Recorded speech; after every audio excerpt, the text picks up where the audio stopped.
In mid-October 2025, a tropical storm later named Mellisa began forming over the warm waters of the Caribbean Sea, sparking concern among meteorologists and governments in the region.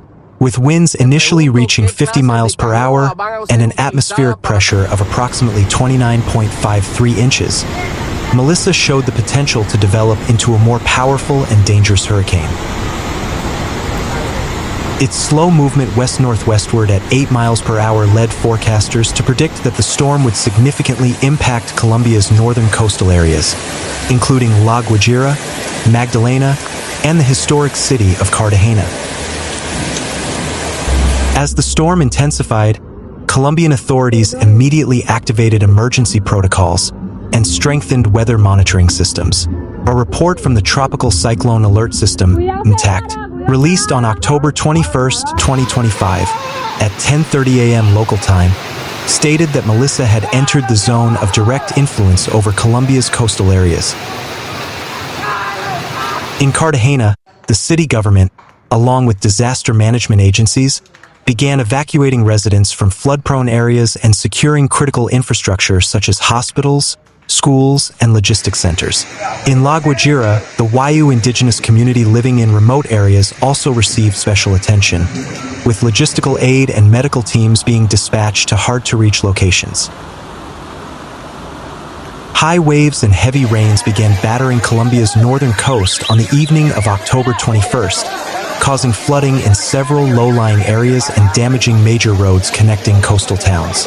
In Santa Marta, the capital of the Magdalena department, the city's drainage system was unable to cope with the sudden influx of water, causing water to overflow into streets and inundate homes. A report from weather.com stated that Mellisa brought the threat of major flooding to the entire Caribbean region, including Jamaica, Haiti, and Cuba, with the worst-case scenario being several days of continuous heavy rain. Amid the chaos wrought by the storm, the solidarity of the Colombian people was evident. In Cartagena, local residents, along with volunteers from the Red Cross and other humanitarian organizations, worked together to distribute food, clean water, and emergency supplies to those affected. The national government deployed military forces to assist with evacuations and maintain order in areas experiencing communication and power outages. In coastal areas, fishermen were advised not to go to sea, and ports were temporarily closed to prevent maritime accidents. Meanwhile, scientists and policy analysts began to shed light on the root causes of the increasing frequency of tropical storms in the Caribbean. Global warming and shifting wind patterns due to climate change were cited as key factors strengthening storm systems like Mellisa. A warmer-than-usual Caribbean Sea provided additional energy for storms to develop, while a lack of tailwinds made storms like Mellisa slower-moving and lingered longer in one region, increasing the risk of flooding and infrastructure damage. Mellisa also tested Colombia's early warning system and interagency coordination. Despite the rapid activation of protocols, some remote areas still experienced delays in receiving aid and information.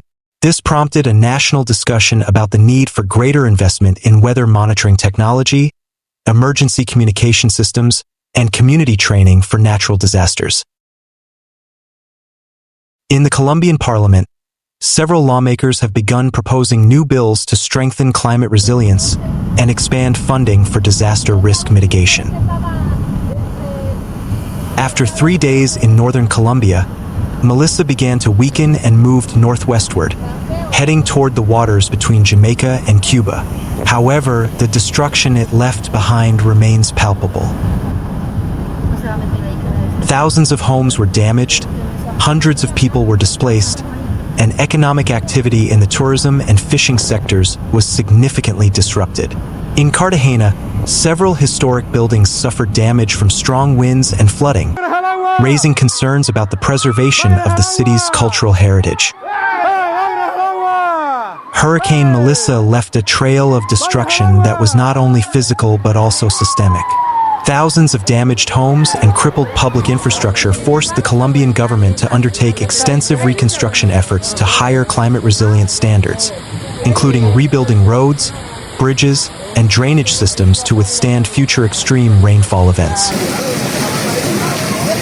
Economically, disruptions to tourism, fishing, and local trade led to a decline in incomes in coastal communities, prompting the government to design community-based economic recovery programs and diversify livelihoods to reduce reliance on sectors vulnerable to extreme weather events. Socially, the trauma experienced by residents, particularly children and indigenous communities like the Wayuu, has highlighted the need for long-term psychosocial services and more inclusive disaster education in schools, so that young people can understand climate risks and how to survive in emergencies. In public policy, Mellisa marked a turning point for Colombia in strengthening its early warning system and interagency coordination, with new investments in weather monitoring technology, emergency communications networks, and training of field personnel capable of rapid response in remote areas. At the legislative level, discussions on climate justice and the protection of vulnerable communities have intensified, leading to the introduction of bills expanding the disaster risk mitigation budget and tightening development regulations in flood and landslide-prone areas. Environmentally, the storm accelerated the degradation of coastal ecosystems such as mangroves and coral reefs, spurring campaigns for ecosystem restoration and community engagement in locally based conservation as part of climate adaptation strategies. Culturally and psychologically, Mellisa transformed the way people viewed disasters, from rare occurrences to threats that must be collectively anticipated, leading to the emergence of community movements that prioritize solidarity, preparedness, and public education about climate change. In academia and the media, the storm became a significant case study on the relationship between global warming, social vulnerability, and policy responses, sparking reports, documentaries, and new curricula integrating meteorology, sociology, and risk governance. In the long run, Mellisa was not just a hurricane that struck Colombia, but also a storm that shook national awareness of the need for transformation toward a more resilient, equitable society prepared for a future full of climate uncertainty. Hurricane Mellisa, while not the strongest in Caribbean history, symbolized the new challenges facing tropical countries in the era of climate change. It reminded us that disasters are not just about extreme weather, but also about social resilience, government transparency, and solidarity among citizens. In Colombia, Mellisa opened a new chapter in the national discussion on climate adaptation, environmental justice, and the future of sustainable development.